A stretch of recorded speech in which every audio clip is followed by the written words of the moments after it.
What's up YouTube, Amisbro here, and in this video we are just doing a Crunchyroll review in which we take a series from the Crunchyroll web service and we watch it and then we review it and talk about whether or not it's worth watching or whether you can skip it. And in this particular one we're doing is a basketball anime called Dear Boys. Well, it actually has an alternate name, Hoop Days. Now, picture that for about 30 seconds. Anywho, the series revolves around a young man who went to Tendoji High School and was a star player. His name is Aikawa. He ends up going to Mizuho, which just had come off a year ban. The thing is, there was only 4 people on the team. Okay? Fujiwara, Dobayashi, Ishii, and Rimuru Miura. And that was the only name I have actually committed to complete memory. But you'll understand why as we go through this.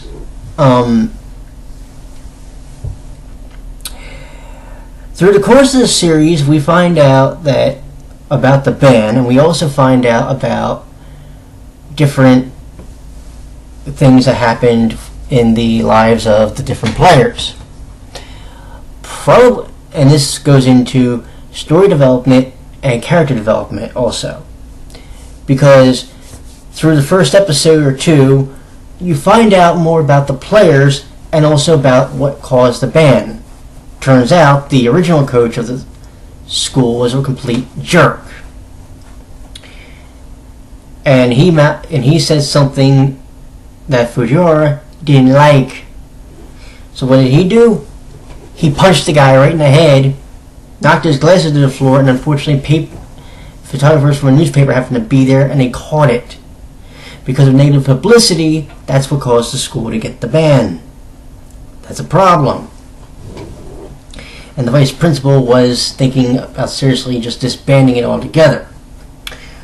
Well, because of some determination from the new coach and also other players, the school decided not to, under the condition that there was no more acts of violence that would make the school look bad.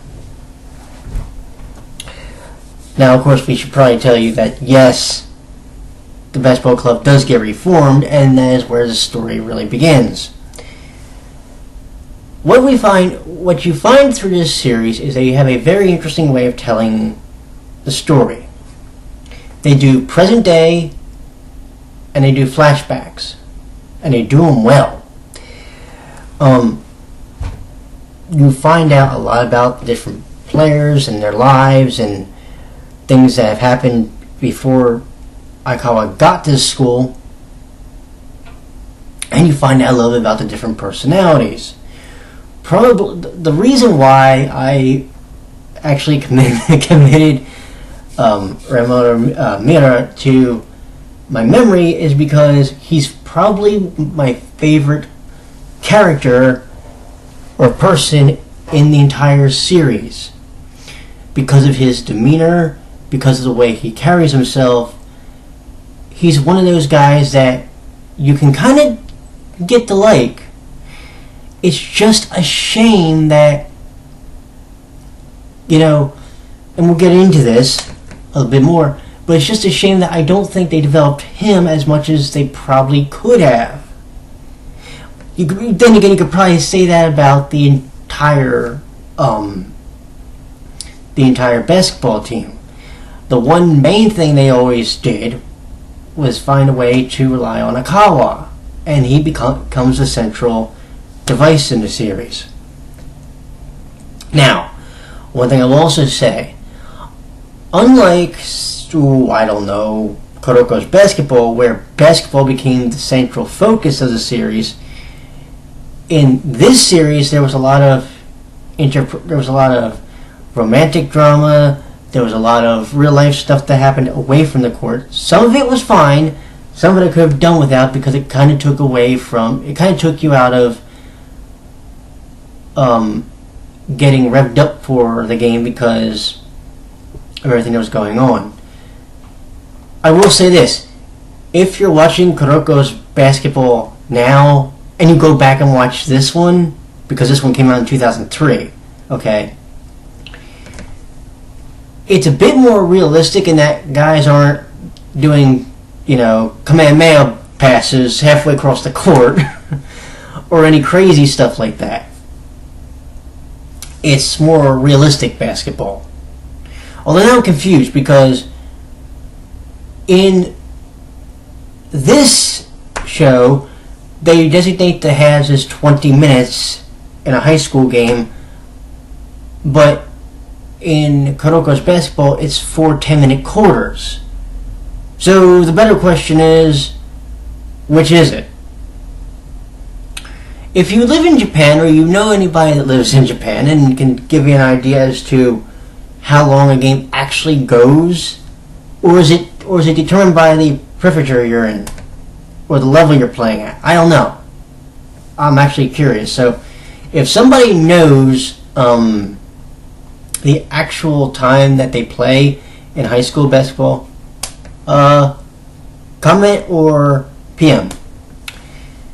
Anyway, the character development is probably one of the most well done things. Story development, it kind of is, but it kind of gets hurt because of some of the extracurricular romantic BS that goes on in the thing. Yes, I get it. It's not supposed to be just a basketball thing, but when you're trying to get, like I said, when you're trying to get revved up for watching a game, you kind of get taken out because of all the extra stuff they do. You know what I'm saying? So that kind of hurts maybe story progression. The character development, like I said, is well done. I have no issue with that. The animation, okay. Again, I'm going to use Kuroko's Basketball because if you're watching that series first, you're going to be kind of disappointed when you watch this one. But you see, I don't take off points for it because here's the thing. The anime came out in 2003. Okay? This is 2014. It's an 11-year-old series, for God's sakes. What do you want them to be doing in the series? Now, I will say this. They do use a lot of like 3D models, like the female coach's car, or they'll, like when you see the balls bouncing in the opening intro and stuff. That's kind of cool, and especially the 360 effect they do with it. I actually love that aspect of the animation. It makes me kind of almost pine for those days again. Because we don't get the 3D effect that much anymore. Or if we do, then I must be missing it, but I can't think of series that really do that much anymore. And it's a shame. It really, really is a shame.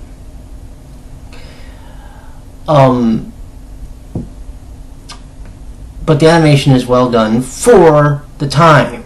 Let's keep that in mind, okay? That's why, like I said, I can't harp on it. I can just praise it for what they do with it. Let's see, story progression, character development, which we've talked about, and we talked about the animation. The music is a bit different. If you're used to watching, let's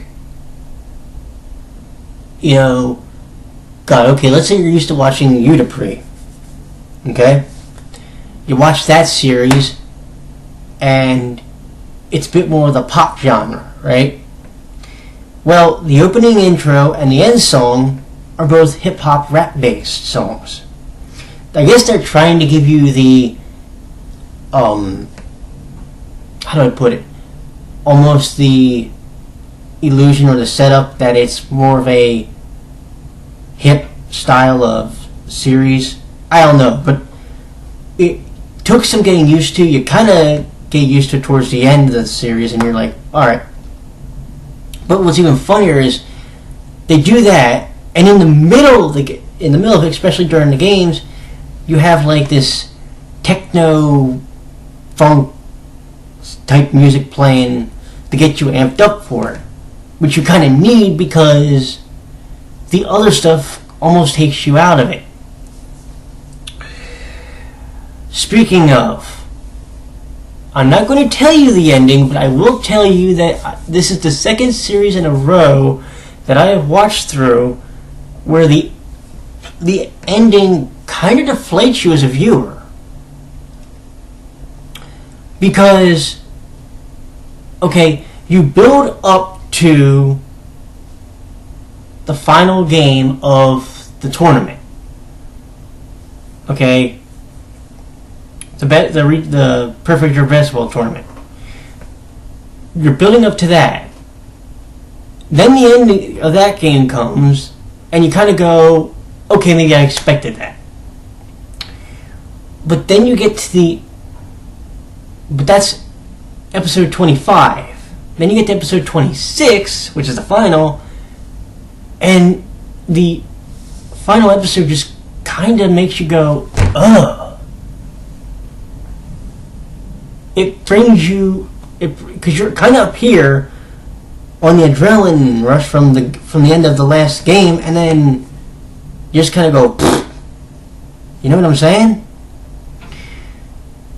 Kind of not exactly what I expected out of the series, to be honest. All considering the way they ended the series is probably close to, in my opinion, one of the biggest moves you could, because there wasn't a second season. Now, does that make the entire series go pfft? No. It's still really good because of the characters, the animation's solid for the time, and your story progression is there, if not a little, and then, like I said, a really flat ending towards the end. But it still is a watchable series. I will recommend it, but I will recommend that if you're going to watch this series first, that's fine. But watch this series and then go watch Kuroko's Basketball, and you'll kind of see how the stories are done differently. And in many respects, you will see that I don't want to say the rating's better in Kuroko, but it kind of is. And it's a shame because Dear Boys or Hoop Days isn't a bad series. Like I said, it's watchable. But you have to watch this and then go watch Kuroko's to understand why I'm so high on that series, to be honest. Okay? So, it does get a pass. Do go watch it. And if you're into hip-hop music, you'll enjoy it. Like I said, if you're into really old-school animation or old-school animation, go watch it. Because it is worth it. You all take care, my friends. I will talk to you all. Well, I'll talk to you all tomorrow night because we have to announce what the next series is going to be. Because even I don't know yet. I'm going to be researching that for you tomorrow. Take care, my friends. Bye-bye.